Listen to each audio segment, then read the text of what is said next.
Welcome to the Predictable Revenue Podcast, where frontline sales leaders teach you how to build and scale an outbound sales team.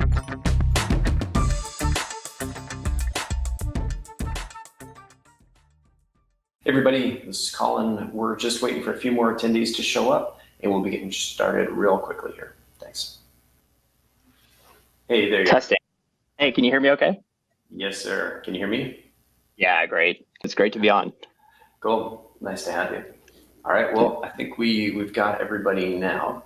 So why don't I'll do the introduction here. We met a couple weeks ago. We started talking about, maybe we do a podcast together. And I think the piece that really interested me was the fact that one, you've got you're a founder as well. You've got four times founder, 3 exits. You've been an engineer. You've been on the sales side. You've been on the entrepreneurial side. And the cool thing about sort of why I wanted to get you on today was just the amount of experience you have when it comes to comp plans. For me, it's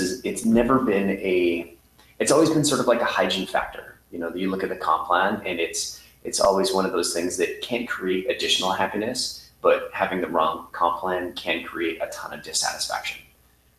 So I looked at it through that lens, and I've never really seen it as a value add. And when we were having our conversation about, hey, what should we cover? This is one of those things that kept coming up was, actually, it sounds like this is something that can be a value add, and we should look at that. And so I'd love to sort of dive in it just before we jump into, because you're, founder of spiff.com, which is a software tool that if anybody here is in sales can probably guess what the tool does. And if you can't, well, I don't know if we can help you. So basically, you're hitting kind of hard. You're coming out of the gates hitting hard there with the whole comment about, hey, this is just a hygiene factor. But I like it and I appreciate it and totally get it. I do think that's kind of the standard view of comp, right? So of incentive comp and sales commissions in general. Yeah, I think that's how a lot of VPs, managers sort of look at compensation is, I've got this playbook, I'm going to copy and paste from, what I used to do to, I'm just going to use it here. So why would I do anything different? I'm under the gun. I need to do this quickly. So, why would I mess around with something that's worked for me in the past? Yep. And so I'm curious, why, if I'm a new VP of sales, and we know that VP of sales roles, especially in the Valley, can be, let's call it tenuous at best. There aren't many jobs that have a tighter correlation to performance, that your performance is very obvious, whether you are killing it or you suck. And there's some subtlety, but it's pretty odd. Like you can look in Salesforce and say, hey, is my VP doing a great job or are they not doing a great job? And so if I'm new in a role, if I'm new into an organization, I only have a certain period of time to really drive enough value to justify, hey, I am good. You should keep me around. Please don't fire me yet. And not that I'm saying every organization is like this, but this is one of the things that'd be going through my mind. So if I'm new, why should I be thinking about sales compensation as, something that's critical as opposed to a hygiene factor? Yeah. It's such a great question. And like you said, I'm going to keep it brief, but do you mind if I give a teeny bit on my background so I can help the listeners kind of know where I'm coming from? Sure. Yeah. So been a multiple time CEO, run a bunch of different sales teams, and actually spent 4 years as a VC at a company called Signal Peak Ventures. Spiff is based out of Salt Lake, so I'm Salt Lake based, but I've spent a ton of time in the Bay. And and I just love your question because when I was actually principal at this VC firm, we used to always I just have lived the point you made kind of so viscerally, where we would the VP of sales is arguably, people honestly, I think it's a role that could be more important than the CEO. Yeah, it's one of those roles that's just crazy important. And like you said, it's so measurable. The results are so measurably and generally measurable quite quickly, depending on the sales cycle of the company itself. And so I've seen I've just seen so many VPs of sales from the venture role, and they'll typically come in and they're very fun people, often usually larger than life. These women and men that choose this career for a living are pretty incredible people, to be honest with you.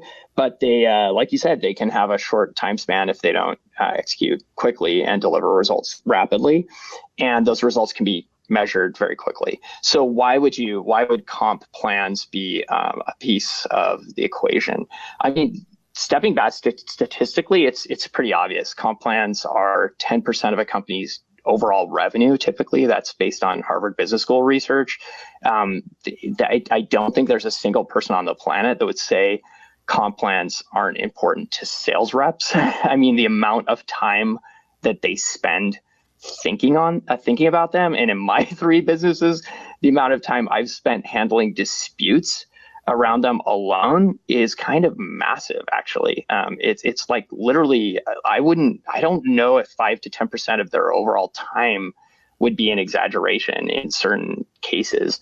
And so, but like you said, I think it's a combination of factors. I think it's the fact that when a VP of sales comes into a new role, they immediately feel this pressure to deliver results, and somehow the comp plan doesn't seem directly connected to that.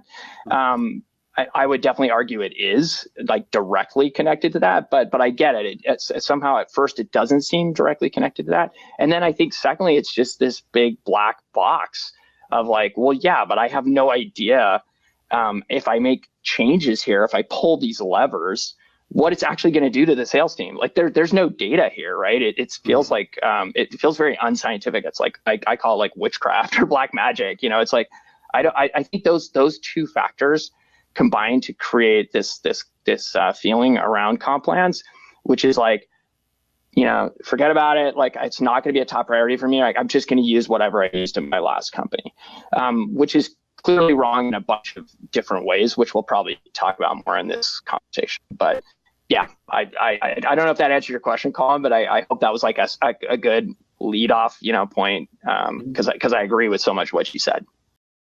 Yeah, and I think the one way that I like to think about it is sort of and maybe just because one of my first computers was like a Windows 95 machine, and I had to deal with, you know, the device, you know, your sound card, your video card, you know, the motherboard and the firmware and the operating system.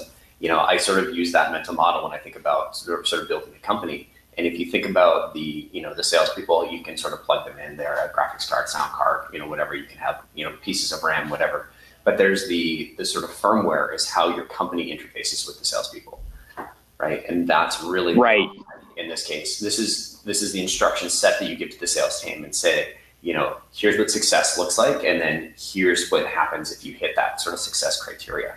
And so it's one of those things that, you know, I kind of teed it up as, hey, maybe it's not that important, but I think getting it wrong can be disastrous because you're basically telling you're not just telling people this is the behavior we want, you're paying them to behave a certain way. You know, and the joke is always salespeople are coin operated. And it's like, well, we designed the slot machine, so you can't. Exactly. Yeah. I love it. I mean, I love that you're bringing up this kind of computer analogy. I mean, it's absolutely like one of my co-founders likes to talk about it. In fact, we interviewed the person who runs all of sales ops for a public company called Instructure. They sell software into large educational institutions, and her name is Joanna Finkhauser, and she basically has this quote that she likes to say, where your commission structure is the mathematical instruction set that you give to your sales team. It's basically like it is the computer program that you're giving to your sales team. So don't be surprised when they understand it like an engineer understands code. Don't be surprised when they find bugs in it, like an engineer would find bugs in code. And certainly don't be surprised when they push around the edges of it and expose some weaknesses to the plan, right? I mean, that's what you're literally giving them an instruction set about the behavior that you want them to optimize. And but I love your other point of like, it clearly is kind of like almost in my mind, there's sales training is so critical to get the outcomes that you want. There's a lot of research. I just spent some time this morning reading a bunch of research around how training actually helps reps sometimes reps, everybody thinks of reps as being totally commission driven. And there's a lot of research that's come out lately around insurance companies and financial institutions that use commissions where the reps actually end up selling people things that they don't need because they're supposedly driven by commissions. But there's some really interesting new research too that's come out that shows that reps often don't sell the thing that would optimize their commissions that would help the customer the most. So there are clearly these it's a complex system of which the commissions are a huge part. And you'll never ever hear me say, like, hey, training isn't important. But I think it's also really wrong to say that commissions don't drive a gigantic percentage of a salesperson's behavior. And so it's really the most effective systems, as you might imagine, especially around something as complex as human psychology and behavior, are multifaceted. And you definitely need training, but you definitely need a commission plan that has been well thought out. And frankly, when those two work together, that's when magic happens, because the whole point of commissions is to have people use their inherent capacity and capability and their own intelligence to make decisions that would align with what you would want them to do when you can't control them directly. That's the whole point of commissions. And I love that it aligns with this whole new way of thinking about sales, which is, I actually look at our sales reps as there's sales reps endure all kinds of bad raps, right?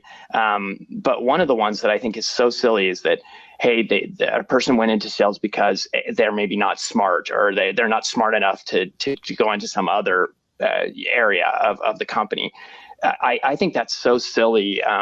We sales in today's day and age where people can get so much information online to make decisions, sales reps actually have to be crazy smart, like doctors. I think of sales reps more and more like doctors, and they have to know all the information out there and be able to cut through it and present it in the right way to be able to influence folks to get to an outcome that's going to help both parties, right? That takes an enormous amount of skill and intelligence, and that's why I think commissions exist, because you can't just clone your VP of sales. It has to be, each individual has to kind of figure out how to solve that problem on their own. Sorry for that long-winded response. I hope that was helpful. Yeah, it's certainly helpful. I'm going to just take a break for just to double check. People in the chat have been saying that my audio is a little bit low. I'm trying to boost it up here. Bear with me, everybody. You can let me know if this is getting better. Hello. Test. Anybody? I can see a couple of people typing. Better? All right. I just want to make sure I'm not shouting in anybody's ears. Perfect. All right. Up a bit higher? Much better. Thanks, Andrew. Good to see you, buddy. We get a couple of guests, previous podcast guests, hanging out and listening in. So cool to see some familiar names. Scott's in here too. Right on, man. Oh, feedback. All right, gonna dial this back. All right. So basically, what we're looking at today is sort of five myths of sales compensation, and so we're gonna dive into these five you've actually done some research on, and then we're gonna take time for some Q&A at the end here. So the first one, basically, commissions don't matter much. So are people saying that it doesn't matter, or are you saying commissions don't matter? Are you saying that to me right now, Collin? Yeah. Sorry. Yeah. No, I'm. That's a great question. So it's funny. There's actually a lot of scientific research on this. Kind of go back to the 80s. There was actually a really famous article, again written by some Harvard researchers, that kind of said, hey, commissions don't matter that much because you should just use a straight line commission. And there were a ton of assumptions in that data. It was in the 80s, and they were using a bunch of models, and they didn't really actually go into the field. There wasn't a lot of what we call field research in that data. And so basically there was just basically some thought that, hey, commissions are a hygiene factor. You just kind of need to pick some amount and then use a straight line commission. Well, I think there's a lot of new research that shows that that's just total. And in fact, the latest research shows that commissions can can literally affect your top line revenue by somewhere between 8 and 20%. So commissions have a huge impact on your growth.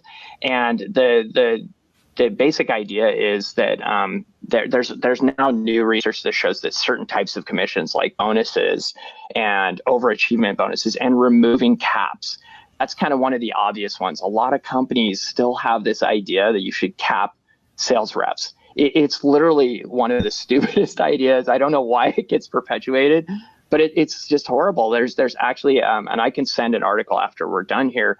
There's a company that had cap commissions, and they predicted that if they removed the caps, that the company's revenue would increase by 8%. They removed the caps, and the next year, the company's revenues increased by 9%. So there's just some obvious things that we're actually learning now with real data that, we're all speculative before, but now we have software. We have things like Spiff where you can actually track the impact of commissions, and we can actually make more insightful, predictions and recommendations. So I do think they matter. I think there's actually a lot of, empirical evidence now that they make a big difference, even on top line. Mm-hmm.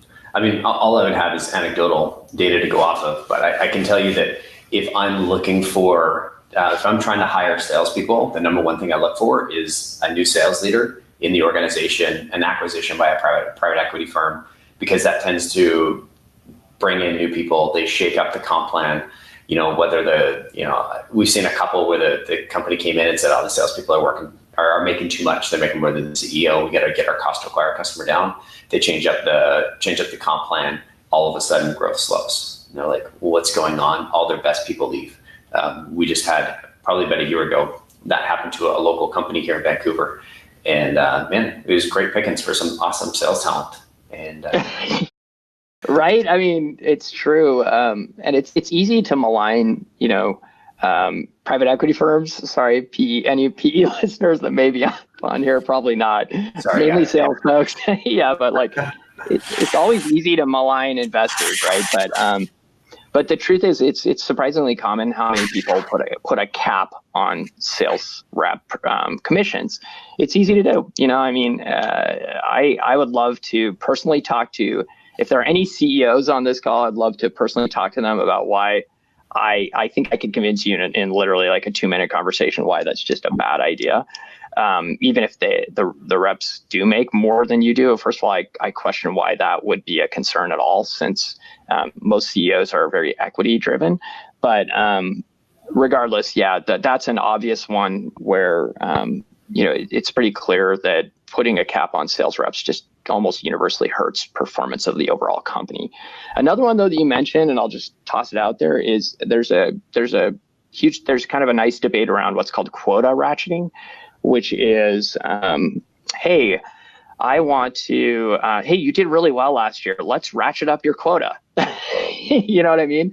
I'm sure there's some sales folks on the call that just live that, right? And that has actually also been shown, not surprisingly, to have a pretty detrimental effect. The problem with quota ratcheting is you brought up another. Sorry, what were you saying? I can't believe it. Hey, you did great this year. As a bonus, you get to sell 20% more next year to hit your targets. Right. I can't see that having a negative impact on anybody. Yeah, it's shocking. But the flip side of that is, how do you think about making changes to commission plans? Because you're right, it's very rare, because commission plans are a mathematical instruction set for the behavior that you want from your front line and arguably the most important folks in your organization, which are sales reps.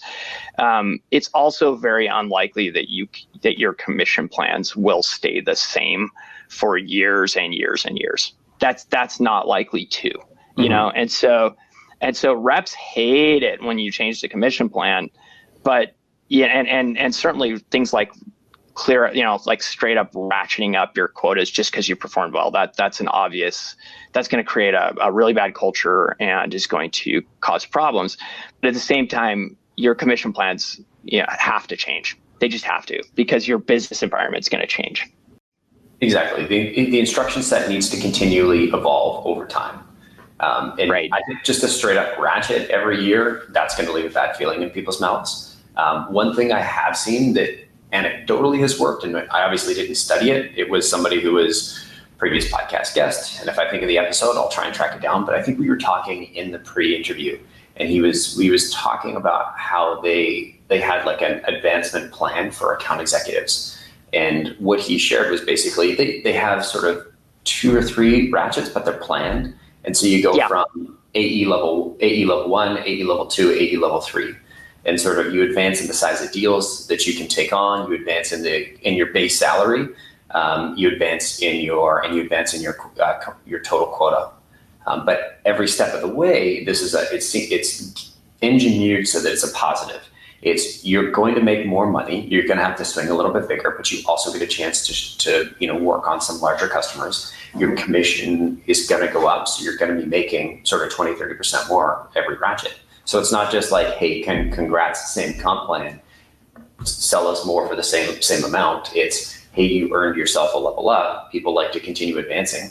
So let's strive. And then they've aligned themselves with, hey, I'm going to ratchet it up, but I'm going to pay you more, and I'm going to do things that are going to make it easier for you to sort of make more money at the end of the day. Have you seen that work well, Collin? Anecdotally, I've only worked on a couple of teams and we haven't done that internally here yet. It's probably something we're going to do. The guest was running a fairly large sales team, and it seemed like it was working well, but I wasn't part of their sales team. I haven't talked to their salespeople. Yeah, I would think that would work quite well. I mean, sales reps aren't, from the ones I've worked with, again, they're going to be a little sensitive to these topics, because I feel like I think some of the best sales reps even are almost like abused animals. I have a dog, and if you go too quickly at her, she'll run away, and it's because they've been treated poorly in a lot of previous companies. So I think if you're pretty clear with them and there's a plan in place like that, that isn't what I'm referring to when I'm talking about kind of blatant quota ratcheting. Blatant quota ratcheting is just exactly what you said. It's like, great job, and as a bonus, you get to do 20% more next year. I think pretty quickly culturally, all the reps can see, hey, I'm on a treadmill, and if you're just going to increase the speed 20%, I'm a human, right? At some point, it's not sustainable. Yeah, and it's just going to accelerate people that are already having a tough time. You're going to accelerate good people out of your organization. It's how you create this sort of like negative treadmill of, let's just churn through our sales force. And I think if you have 20-30% churn or higher in your sales roles, right? Like, this might be one of those things that you're doing wrong. Yep. So much of this, like, we've talked about it as if it's an instruction set, right? And it's uncomfortable when it changes, because you've done all this thinking and planning into building your book of business and your plan for the year, right? And when it's continually changing, you sort of have to re-engineer that plan, because you want to do what's in your best interest. I started off my life in sales, and it's as close to being an entrepreneur in terms of like how you're paid without actually being an entrepreneur. Right. For the majority of your, such a great analogy. The majority of your paycheck is I love that analogy. Yeah, it's how I've sort of thought about it. I had 2 grandparents that were entrepreneurs, and that's what one of my granddad always sort of told me, and sort of advised me, if I wanted to start something, spend 10 years in sales, because it helped me figure out a lot of things. And when it comes down to it, like, you're trying to communicate, hey, this is how we want you to, this is what we want you to sell. This is how we want you to sell. I've been a fan of keeping that simple, so that you don't have to do a spreadsheet in order to figure out what I'm going to make. I've worked for very large companies where a large check or a large bonus showed up on my paycheck, and I remember calling HR, or I talked to my boss, and he's like, I don't know where that came from. And I called HR, and I was like, hey, there's money on my paycheck.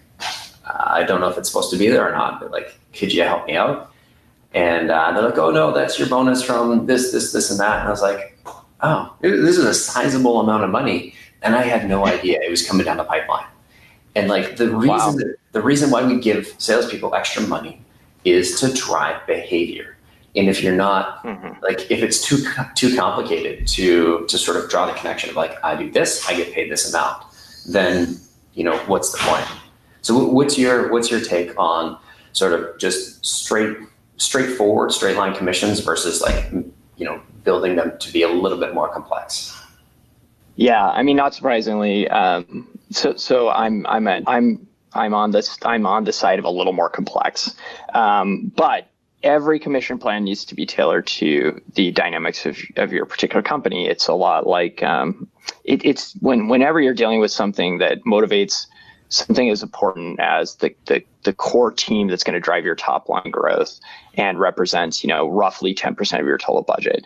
There's not going to be a one size fits all. Just like you can't tailor a sales process. If you're selling software that has an ACV of $2,000, that's going to be a wildly different sale than software that has an ACV of $1 million or $100,000. So commission plans are similar.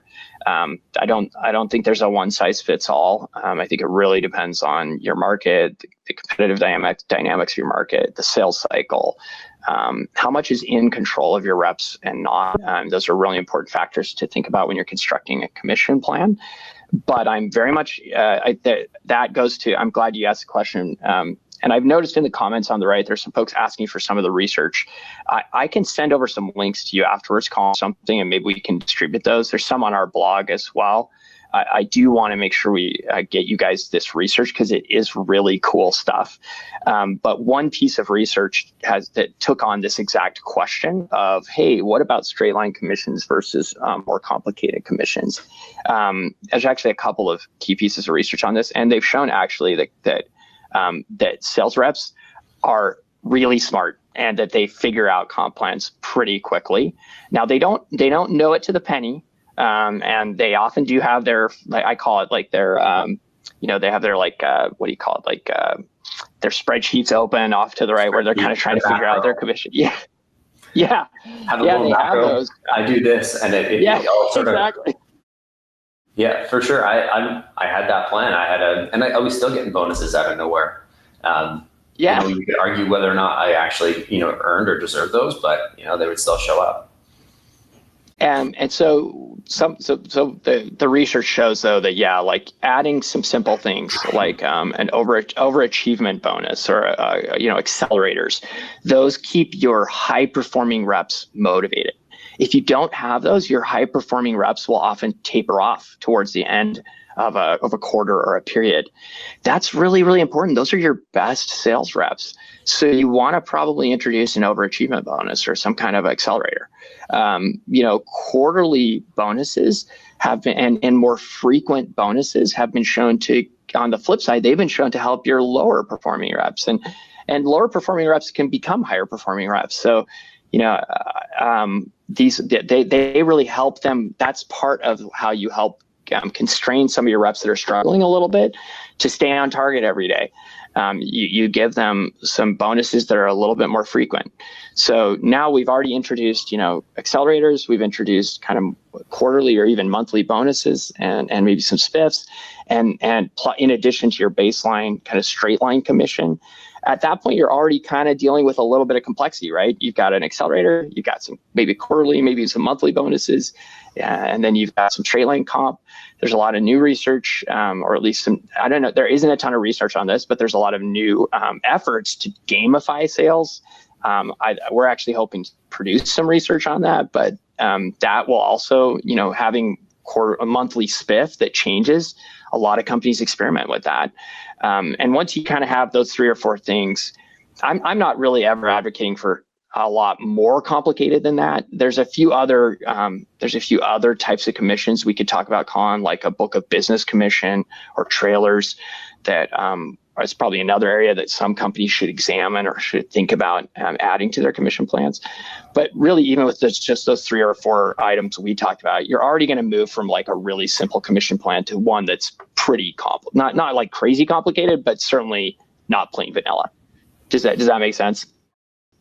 Yeah, totally. I'm a fan of even going with spiffs, going sort of outside the normal. Hey, I'm just going to give you some cash.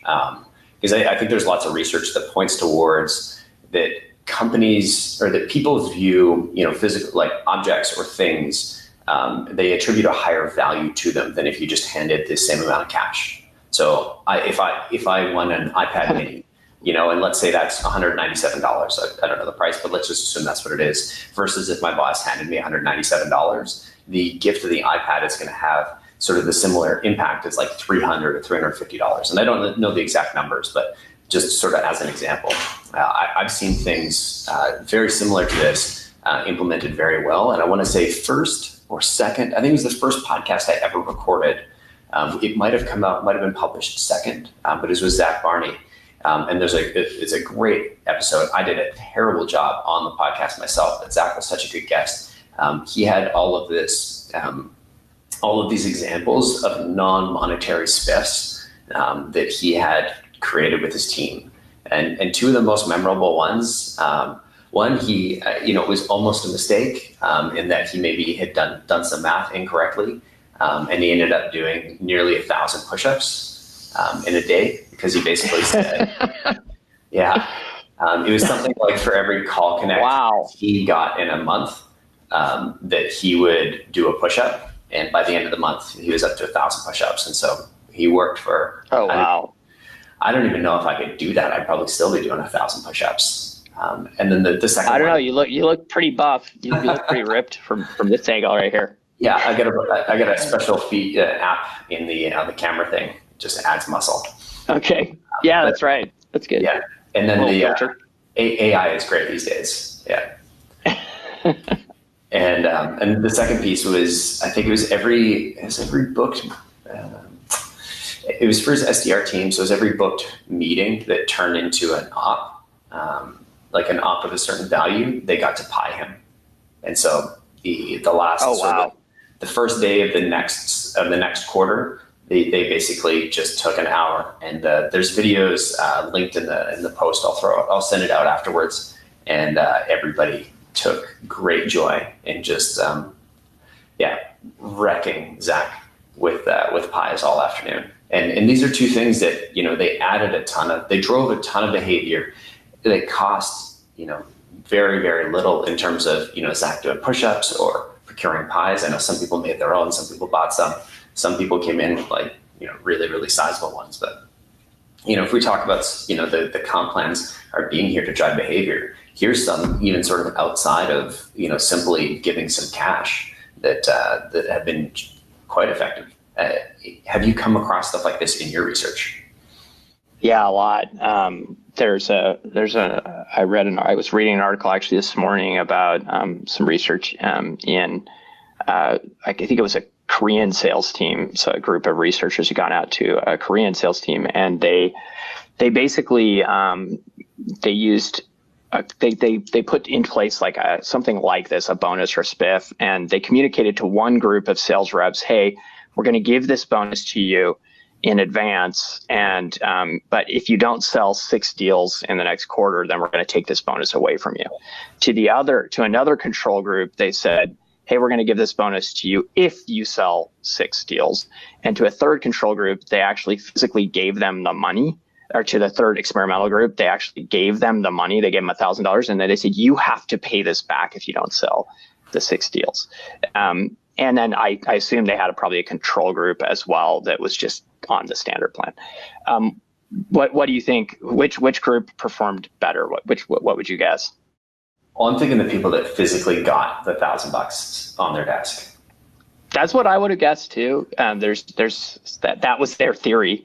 The theory was that people, it's called loss aversion, and so they kind of felt like that these spiffs and these bonuses they create a motivation, but it should be even stronger if you give it to someone and then trying to take it away, because humans are I guess we're more sensitive to having things taken away than we are even to getting them.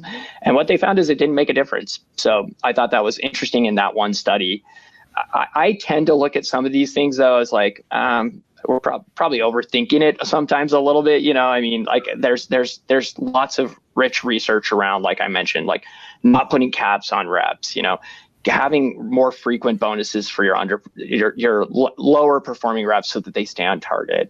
Accelerators are a great idea to keep your top performing reps motivated. There's some key principles, and there is a lot of exciting new research happening in these areas. But I think sometimes I think we maybe try to make it more complicated than it needs to be. With some of your other points though, and I loved kind of what you were talking about there too. I do think with the new generation of sellers that are coming up, millennials, Gen Z, there is a lot of focus on non-monetary rewards. To your point, I love that you brought up the pie analogy, humor, and and other these kind of competitive type of these more fun like contests. I don't have a lot of research on that, but I've certainly seen that they can often be, like you said, apparently in my experience as a 3-time CEO, more motivating than the money. And there's a famous author named Daniel Pink who wrote a little bit about what motivates folks, and he talked a lot about autonomy, mastery, and purpose. And it's not like sales reps are a totally different breed of folks. I do think that sales reps, in my opinion, are different from the ones I've worked with and the ones that are most successful. They do seem different. They seem often more able to be, to do things that other people would consider pretty hard day in, day out, and to, stay positive and buoyant, even though things are really hard at times when they're getting rejected a lot. So they certainly seem to have some skills that differentiate them from a lot of people, but there's still a lot of similarities. And a lot of folks are motivated by, just feeling autonomous, feeling like they have a sense of mastery and skill in what they do, and that there's a purpose to what they're doing. And so couldn't agree with you more. And a big part of what I want to do in my career and here at Spiff is create a system that encourages those types of rewards in addition to the monetary rewards. But I don't think it's a good idea to completely ignore monetary rewards either. That's totally fair. And so if we look at myth 2, straight line commissions are just effective as complex plans, officially busted? Yeah, I think it's officially busted. Yep, that's almost universally true. Okay, and so if we're looking at, so now we've gone into more of a complex, so we've said, okay, straight line commissions don't make as much sense or don't have as much of an impact as, adding some accelerators, adding some, some spiffs and some bonuses here and there. Why don't you talk to me a little bit about quota bonuses? How do you feel about these here? Because it feels like similar, quite related. And I guess maybe we should start. How do you differentiate between the two? Between quota and what was the other one? Quota bonuses and just your sort of straight line sort of commission plan. Yeah. So easiest way to conceive of a straight line commission plan is it doesn't even have a quota associated with it. So it's just, hey, if you sell if you sell $10,000, then we'll give you 10% of that. You get $1,000. If you sell $20,000, we give you 10% of that. You get $2,000. It's just as simple as like, hey, there's some performance metric, and then there's some commission rate typically, and you just ratably get that percentage of whatever you sell. Quotas are typically going to have some form of non-linearity associated with them. So it'll be like, hey, if you don't hit your quota at all, then you don't even qualify for certain rates. Or hey, if you hit your quota, you get a bonus. So they're going to introduce a step function somewhere into your commission plan. So in that sense, it is related to myth number 2, which is, that straight lines don't perform as well as a well-constructed non-straight line commission system that would have pieces that aren't going to be exactly tied just in a straight line to what you're selling. And we've touched on quotas a little bit already. I generally I think that most companies have found that they can be used very effectively. Certainly if you tie them to overachievement bonuses. So some people will think of quotas as just like, hey, I get 6%. If I don't hit my quota, I get 8% if I do. Those types of things can definitely drive increased performance as well. But a lot of companies will introduce multiple tiers of accelerators. So they'll kind of say, hey, cool, you got into the 8% range because you sold X dollars of, the product. And if you sell an additional, amount, then you can even get a higher percentage. And those are very commonly used in SaaS businesses and to good effect, because again, those are going to motivate your higher performing reps. The ones and there is some indication as well that if you have those in a commission plan, it actually helps you to select for certain kinds of reps that think that they can get into higher tiers. So there's also a signaling benefit to some of those commission plans that will help you to attract the right kind of talent, because folks will say like, oh, wow, I could actually get 12% of these deals that I'm closing if I just sell, more than X dollars a month. And sometimes that will get you your the word is sometimes overconfident reps, but there's actually been some thinking lately that is like that overconfident reps are actually pretty good, that they perform well, even though they maybe don't quite hit what they think they were going to hit. So. Yeah. Anytime people talk about overconfident reps, confident reps, I always think of like Elon Musk. And I know he's not a true like traditional salesperson, but if there's one person who's just super confident in everything he does, it's that guy. I'm like, I can see that, sort of strands of that in certain reps. And it's just sort of it's the image that comes to mind whenever I think of, a little bit overconfidence, because obviously what he's created and achieved has been pretty incredible. So if we're looking at myth 3, quota bonuses aren't always effective. Maybe. Yeah. I mean, I think that is kind of one that, I think that is one that if it's definitely possible to structure quota bonuses in a way where they won't be super effective. Again, if you're doing a lot of ratcheting. So if you're kind of saying, hey, this was your quota last quarter and you hit it, now we're going to ratchet it up. You hit it again, now we're going to ratchet it up. So there are definitely ways that you can design quotas where they're not going to drive the results that you want. I'll be honest, I've absolutely talked to friends in sales that said, I'm sandbagging this pretty large deal to next year because I don't want to get ratcheted up, right? Like I want to come in just under this line, and they've got this insanely complex spreadsheet that just to work out, okay, where do I want to finish the year? And like that's certainly not, and obviously like that's going to be an edge case, right? Like this was not, this is sort of like hopefully not every organization, and I've only heard a couple, sort of 1 or 2 instances of this, but it's that kind of like if I do well, I ratchet up sort of mentality that you're building into the culture is definitely something that you want to. I think is absolutely something that you want to avoid. Yep. Yeah, and you're kind of bringing up a concept of gaming. Gaming's another kind of. We talked about it a little bit at the beginning, but it's a very common feature of commission plans, especially that have time-based quotas. And the word that you'll often hear around this is pushing and pulling. So reps will push, they'll sandbag, like you said, or they'll push or pull deals into a quarter where they've got if there are over accelerator bonuses or over accelerators, they'll try to pull them into a quarter where they already have a bunch of those, or they'll push them out. I had a CFO and a COO who works closely with me named Matt Stapleton in one of my last companies. And I had that concern when we kind of rolled out a plan around kind of pushing and pulling and timing. And he kind of said, does it really matter? And I think that's the question for sales managers is, does it really matter? And there's definitely some research that pushing and pulling deals can affect your revenue. But there's not a lot of clear research that it like overall decreases your revenue. There's some, but the problem is that it might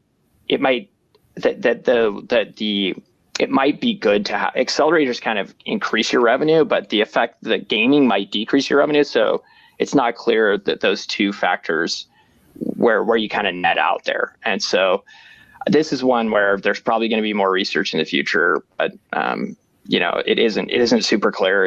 I definitely think in any organization I've been a part of that has accelerators, there certainly has been gaming. And to be honest with you, as a sales manager, I've actually been fine with it, just totally fine with it. As long as we're not, doing anything unethical or violating any laws, I actually try to help reps put deals into the period where they're going to get the most pay. Because if they're succeeding, then I'm succeeding. And so if I designed a system that way, personally, I feel like I just feel like it's probably one of those areas where it's okay. They're probably going to try to move a deal into a period where it's going to optimize their commission, and that's okay. One of the things I like about you is that you accept that you built this plan, and you accept that people are going to, try and do what's in their best interest. I've seen both in seeing companies that act like this and being a part of a company that acted like this a long time ago, where they're basically trying to reduce they're really focused on cutting costs and trying to keep down the amount that they spent on sales, right? And you think about the grand scheme of things, what are we talking about here? An accelerator, if a deal lands in this quarter or next quarter, right? We're talking about a couple $1,000s, maybe $5,000, $10,000, a $10,000 difference. Even if it's a $50,000 difference, $50,000 to a human, an individual human, means quite a bit. $50,000, even $5,000 means quite a bit to a human. But to a company, I bet you the company rounding error, right? Yeah, they spend more on paper towels, right? So seriously, what's more important, paper towels or one of your top sales reps? Motivation and drive and loyalty to the company. Do you want them to feel taken care of, or do you want them to feel like paper towels? Yes, I love that, Collin. Couldn't agree with you more. It's a powerful statement. So myth 4, accelerators worth the added complexity. True? Yeah, accelerators are definitely worth the added complexity. Mm-hmm. And there's a couple of different ways you can structure accelerators, and I actually think you should experiment with tiering. I think that's the other big conclusion I would add to that. So accelerators they're like that at this point. I think they're starting to be pretty established consensus. Again, that accelerators help drive performance from your top reps. And there may be some costs associated with gaming, but I totally agree with your point around those costs. It's paper towels versus the loyalty of some of your top reps. Accelerators do affect your top reps more than they affect others. And so again, your analogy just becomes even more strong because it's truly your top reps that you're talking about when you think about changing accelerators. So I think accelerators, that myth is confirmed. It's a great motivational tool, and one that I think companies should make use of a lot more frequently than they probably do. And you should probably add tiers even, or consider adding tiers. That's an easy area too to experiment. Reps are never going to get mad if you add another tier, right? So yeah, and every time we've grown a commission plan, we've always been very upfront. When I'm onboarding reps, I know this isn't the right commission plan, and we're going to work to sort of improve it as we move along. And at least sort of being upfront with them is like, hey, I'm admitting that this probably isn't perfect, and we're going to work alongside you. Is going to help us sort of get there in a way that feels like we have their best. We're looking out for the best interest of the rep and the best interest of the company, and not just one or the other. I do want to pause. I promised some time for questions. We got one more myth we're going to go into quickly, but now is your time to jump in and start asking some questions. I would love if everybody starts, hitting throwing their questions in there, and we'll get to, and we're going to get to the last myth. But just to recap before we move on, because I'm seeing some people asking about myths. So myth number 1, commissions don't really much matter. That one was not true. Commissions obviously matter. Myth number 2 is straight line commissions are just as effective as complex plans, which was not true. Complex plans can add a ton more value. Myth number 3, quota bonuses aren't always effective.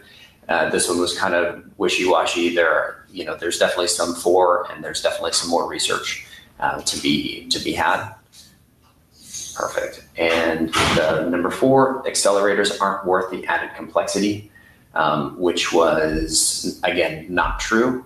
And as we talked about, there's a ton of value that can be created in adding these sort of tiered structure to your sales commission plan. Last and final one while we go to questions here. So more frequent bonuses or less frequent bonuses, which is going to be more effective?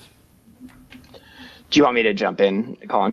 Yeah, let's do it. Yeah. All right. Yeah. And I feel kind of bad because I kind of shared some of this again earlier. I jumped in with a lot of answers to the myths early on in the podcast, but yeah, this one is again demonstrated to help help a lot. So more frequent rather than less frequent. There's probably an upper bound on that. Although I don't know. I mean, it'd be interesting to see. I mean, there are some folks right now doing some experiments around paying people every day as opposed to every 2 weeks. But in the sales world, there's certainly a mounting pile of evidence that that more frequent bonuses help folks. So cool. Even if the overall amount is the exact same. So literally, like you don't pay them anymore, but you pay them on a more frequent basis and tie their performance to more frequent cycles. That helps. And it typically helps with your company, with your reps that are learning, because it keeps them motivated and it helps them to want to become top performers. The ones that could become laggards, those are the reps that it typically helps the most with. I think, anytime you're looking at sort of driving behavior, it's the action, the difference between the sort of action and the reward is if you can tighten up the loop and make that as tight as possible, as tight as makes sense, then I think you're going to improve the sort of correlation to performance. Case in point, the bonus I received, it was, something I'd done 6 months ago, didn't really drive any performance. Even when I was looking at the next year, it's like, well, I don't know how this calculated. But when I'm looking at, okay, if I close this deal, I'm going to get something that's going to show up in my commission check at the end of the month. Absolutely going to drive some value. We've taken that to heart. We've actually moved everybody that's at PR that's on a bonus system gets that calculated and paid out monthly. We've made a couple exceptions where it made sense to smooth things out over a 2-month period because there were too many ups and downs. But generally, if we can, moving to paying people out as quickly as we can. Just leads to feel goods, and it's not like it makes it feel like people aren't like we're trying to hoard money and take our time to pay people, right? People want to see that on their paycheck as quickly as possible. Yeah, that's great. I totally agree.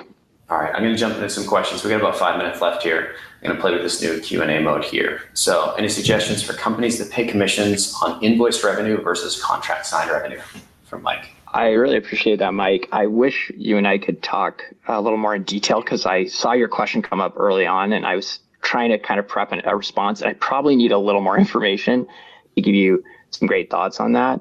I'm guessing you're maybe concerned about some difference between invoiced and contract signed, meaning, hey, I got a signed contract, but then we couldn't collect on the money. And so there's a lot of companies will have a thing called a clawback, or they'll basically say, hey, if we pay on contract signed and then we invoice it and we can't collect on it, how do we handle situations like that? And most companies will handle that by either, like you said, by not paying the rep until the company actually gets paid, or at least pushing the rep's payment closer to when the company gets paid, or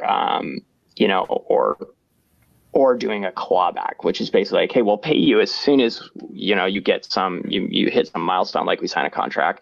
But then if we actually don't ever get paid, we'll do a clawback. There are definitely like strong pros and cons to both of those. A lot of it comes down to your business process, which one's going to be more complicated or easy for you to administer. Clawbacks kind of have an inherent negative aspects associated with them, but most SaaS companies I've worked with end up having to have them in some way, shape, or form. I can tell you for the startups that I've been involved with, I always try to pay when we get paid. I've just found if you have the systems in place to do that, and you're a relatively small company, that can work. And but it doesn't often scale well, and so it kind of depends on stage. Hope that helped. I know that was a lot of ifs and ands, but I think that's a complex one. Totally. I threw something in from Mike that I think you should check out from Mark Roberge. He wrote an HBR article on or post on this. They did a ton of experimentation at HubSpot. I won't go into the details, but I threw a link in the chat, and then we'll throw it in the follow-up notes as well. Perfect. All right. Casey, how you doing, Casey? Casey's in the process of hiring their first AE. How do I do the research to find out a starting point and putting together an attractive plan? There are so many great resources on this. I wish that we had more on the Spiff blog, but you can find some there. Jason Lemkin's stuff, I think, is just awesome on this. If you're in the SaaS space at all, I would definitely look at Jason Lemkin, and I think he's just generally written some awesome material on this. And clearly, there's a strong relationship between Aaron and Jason, and predictable revenue and Jason. So, Collin, what would you add here? You probably have better advice than I even do here. There's so much of it is totally dependent on the industry and the space. I would look at try and learn as much as you can from your competitors and find out what they're doing.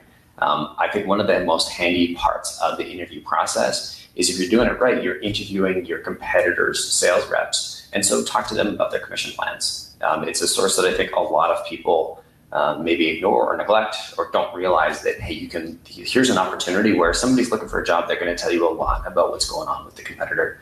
And I'll double stamp your sort of recommendation for checking out Jason's stuff. I just threw a link in the comments here on the Ultimate Guide to SaaS Sales Compensation. So check that out. That's from Jason Lemkin himself. Probably got time for one or two more questions here. Give me 2 seconds. I'm just going to have a gander. All right. So Jim is asking wants to know what you think of only paying commissions after AEs cover their base salary, but keeping commissions uncapped after that. Yeah, I think uncapped is great. I get it on the downside, on kind of covering your downside there, where you only start paying commissions after they cover their base. I think depending on the dynamics of your business and what your customer acquisition costs are and kind of your LTV of your customer, that could be a great strategy. Again, I get so much of these kind of commissions decisions really hinge on there's a constant tension between, hey, if I pay my sales reps less, then I'll have more money to invest in growth in other areas and maybe even hiring more reps. So as long as you can recruit and retain attractive talent with folks that don't get commissioned until they cover their base, I think that's a clever way of basically conserving some cash for you for folks that may not perform super well, but also still motivating folks that are likely to perform really well by not capping their commissions and attracting the right kinds of talent. Uncapped commissions should help you to attract the right kinds of talented reps. For sure. I'll play devil's advocate here. I think any time where an entrepreneur is doing too much, is trying to cover their downside, can come off as the organization feeling cheap, not wanting to invest in their people. And so if you're going to go down this route, I personally wouldn't recommend it, but I don't have any data that backs it up. I haven't done any of the research. I just know from, being a sales rep or being in sales for about 15 years, any company that's trying to get too fancy with their plan around protecting the company, I'm going to steer clear of. And I know, so I know this isn't, I don't have any data to back it up, but I just think it's one of those opportunities for the company. Do you want your reps to feel like they're taken care of, or do you want them to feel like, the company's taken care of? And I think that's the decision you need to make, and your compensation plan is going to reflect that. So I personally wouldn't. I'm not a fan of the covering the base, the base salary first. Because you want to be, like we talked about earlier, that the closer you pay reps in relation to them actually performing, the more their motivation, the more their activity you're actually going to drive. With what you're doing with a plan like this is you're deferring all of that. You're saying, hey, great, you closed, so maybe it's the first, maybe you're covering the base, maybe you're covering, for the first, your monthly, if you do it monthly and say you pay your rep $60K your base, and then there's another $60K in commission that contributes to their OTE. Great, so now I've got to contribute up to sort of $5K every month, and I'm not getting paid on that first $5K of sale. Especially in the early days when you're just trying to push a big rock up a hill and generate some momentum, that can be a really hard thing to do, and it can be crushing to those reps that are trying to ramp. If you're getting reps that are, you might get some exceptional reps with that do really, really well. But I think if you're trying to build up, good reps into great reps, I suspect they could get crushed under the rock of, and not make it up and over the hill. I'm gonna reverse course and agree with Collin on that. I think you're totally right. I think I'm very clear on I love the uncapped piece of that suggestion, but yeah, I think you're probably right, Collin. Cool. Well, people seem to be hanging around. I know we're at a couple minutes past the top of the hour, but we got people hanging around, so we're going to bump through a couple quick questions if you get another 5 minutes. Great. All right. So what's your opinion on high base, low commission versus high base, low commission, low base, high commission? Yeah, let me say two things because I reversed course on my last comment with Collin too. I want to say, first of all, I will express my opinion here, but I would always prefer to express, I'd always prefer to point to data. There is some data on this question and I can point to it. And Collin, I need to coordinate with you afterwards where I can get you some links to all this stuff. Yeah, we'll have the attendee list. We'll be able to send out all the links. Okay, perfect. But I also want to say that some of these questions are like, they're like these questions which create like a heyday for a data scientist, right? I mean, like having like a really, really smart statistical study on some of these questions, especially at your individual company, would be amazing with the dynamics that your particular company has. That's the era that we're entering. We're not there yet. And that's part of why Spiff exists, our company, is because we're going to take the pain of we're going to automate commissions and take the pain out of your finance team of having to calculate these commissions. We're at your existing plan right now. But in the background, what we're doing is we're actually tracking all the data and we're creating experiments for you so that we can see what would actually work better. Because our main goal is we're coming in through the finance team, but our main goal is actually to help drive top line performance. And there's a lot of other companies like us that are starting to be able to do this. On this one, I'll just answer it really quickly. The research, I guess what's it called? Like the conventional wisdom here that's based on research is that you want higher base and lower commissions when you're generally in longer sales cycles, when your business has longer sales cycle, and and also you're convinced that there are things, there's a lot of luck involved in closing a deal. So the higher amount of luck there is, and the longer the sales cycle is, then often you'll want to have a higher base salary relative to the commission. That isn't to say you don't have commission. It's just those ratios go up. When there's less luck and when the sales cycles are very rapid, then you can often do higher commission and lower base. And I think that kind of goes with Collin's point earlier too, which is like, hey, reps can get more immediate feedback. And they can also start making money without having to rely on their base because they don't have to wait for this huge sales cycle. You can often get away with a really high commission percentage of the total OTE for situations like that. Perfect. Last two questions here. I'm going to take this one because it's easy.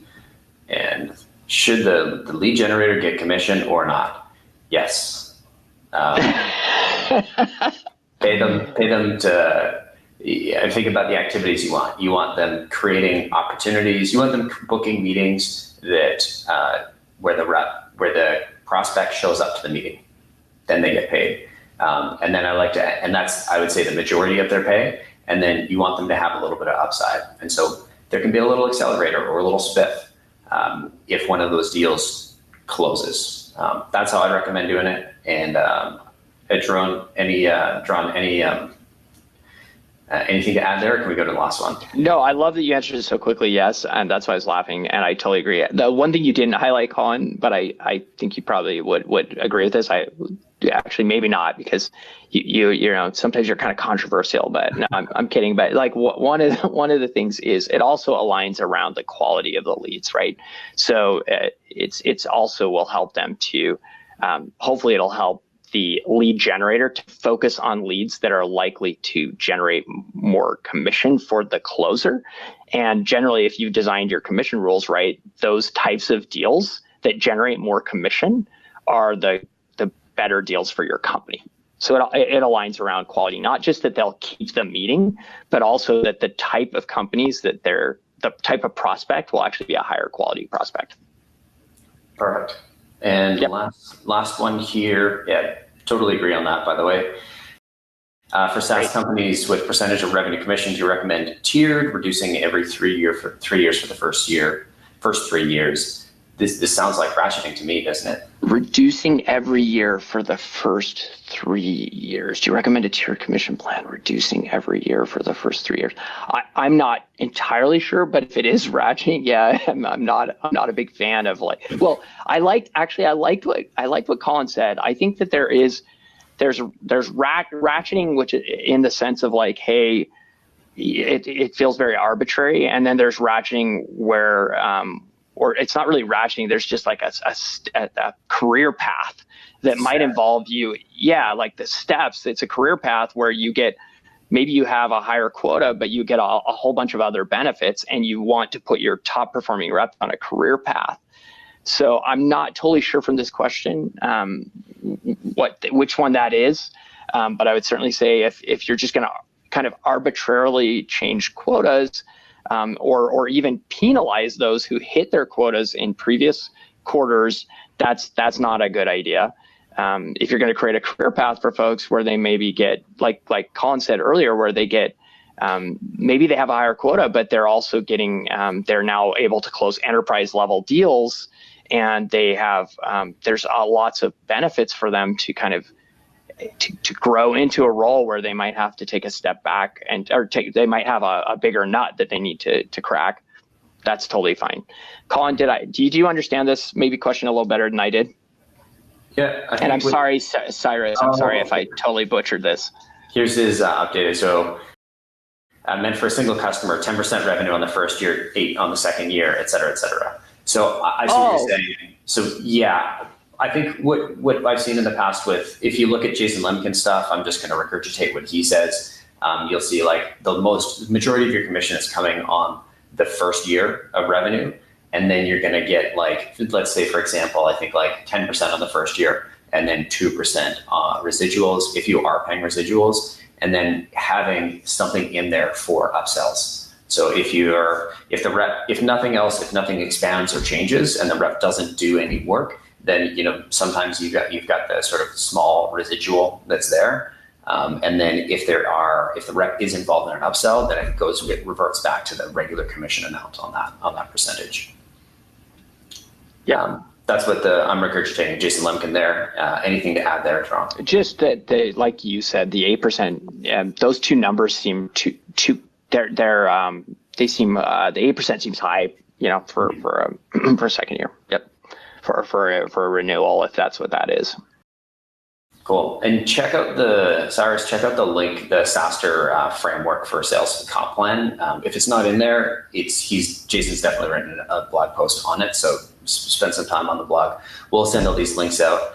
But really, thanks everybody for joining.